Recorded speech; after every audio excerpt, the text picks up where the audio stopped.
Good morning, friends and family. Chaplain Joe here, but let me guess you already knew that, didn't you? It's been quite some time since I spoke with all of you. Last time I spoke to you, I believe it was last Wednesday, maybe. I was in ER and I had some issues. I still have some issues, and I've been quiet for a few days. I'm having a little pity party, I'm dancing in the streets over here, enjoying myself with my newfound friend Payne, which I love. No, don't love, but looking at the book of Nehemiah. What a great book, one of the last books of the Old Testament, and there's so many lessons to be learned in that book. And one of the biggest lessons is God can use anybody. God can use anybody. Nehemiah wasn't no great prophet, no great priest, no mighty king.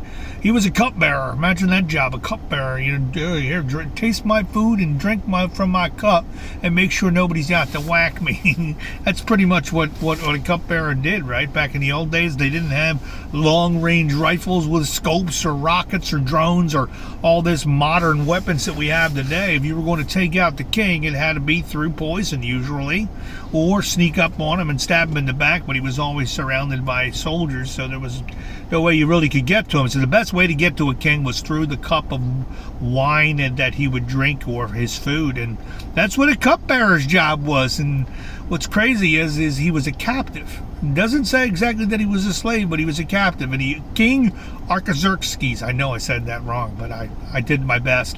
And obviously, the joy of the Lord was with him, even though he was a captive. I can't imagine waking up one day and saying, "I think my life. I want to be I want to be a cup. I want to be a cupbearer. I want to drink the king's wine. Hopefully, there's no poison in it. Every time you eat. Now, think about how many times you eat in a day, right? How many times you drink in a day, right? Now, he's a king. He's got everything. How many times is he drinking? And every time you drank, it was like Russian roulette in a sense. Obviously, he was a great man of faith. He was a captive. He's a great man of faith. And I want you to consider, back in those days, we didn't have any of the stuff we have today. We don't have any of the amenities that we have today. And it was definitely a difficult life living back then, with the conditions, weather conditions, the food conditions. And he's a captive. He didn't get up one day and say, "I want to be a captive and go work for the king." That didn't happen. But in the beginning of the book, it doesn't get into his life and his upbringing, but it does get into the fact that he was a man of prayer. He was a man of prayer, and so in spite of his situation, in spite of his living conditions, he was a man of great faith and a man of great prayer. And he was in exile, so he escaped Egypt. He's one of the Israelites that came out of the exile, that escaped Egypt, the persecution as a slave, and I can't imagine. And he began to ask his brothers about, how are the people there? And the temple had been rebuilt by Ezra just before this, and but the city walls were burned; they were in ruins. And the people were scattered everywhere. And he got a burden on his heart to bring the people back together again. Sort of like our country. If you think about our country, we are also scattered right now. We're also divided.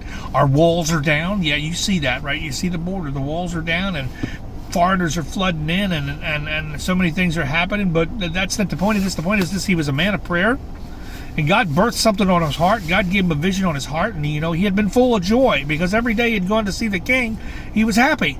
And then this one particular time, he was so burdened and so saddened by what happened to his people and how they got scattered and how the city was burned and the walls were down, that the king noticed his lament. The king noticed, his sorrow, and the king looked at his countenance, and the king said to him, "Why is it, Nehemiah, are you so sad?" And before he responded, he took a second and he prayed. He prayed to God in his heart and his head, I'm sure.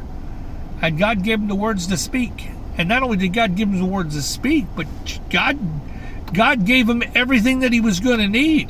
Now picture this. You go to your boss and you tell your boss, you're sad, you tell your boss that you got to go and take care of something, and that you're going to give an indefinite leave of absence. And not only that, but I want you to give me everything I need to provide for me while I'm away on this journey, right? And then to top it all off, I need enough money to build a house for myself as well. And I can't tell you when I'm coming back. Your boss is going to laugh at you, right? Well, the king didn't laugh at him.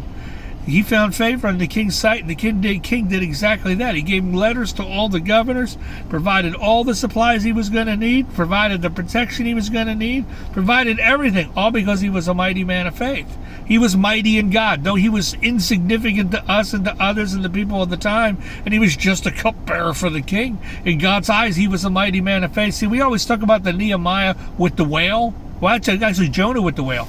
But we always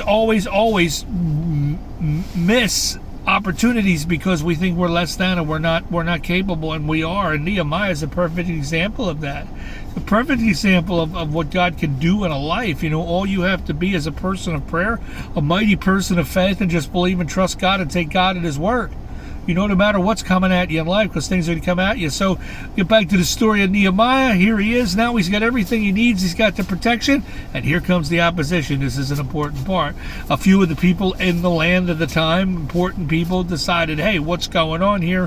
Why is this guy rebuilding the city? Why is this guy rebuilding the walls? Who does he think he is? And right away, they're trying to stir up trouble. They go to the king, but God had already had that covered. God had the letters of protection to the governor, so there wasn't much they could do. All they could do was ridicule, poke, make fun, try to stir things up and start trouble. But they had no way of doing it because God's protection was all over it. It was God's mission. It was God's purpose for Nehemiah's life, and God provided the protection. He provided all of the stuff that he was going to need. Now, what's the big deal about building a wall? This is what I found amazing. Are you ready for this?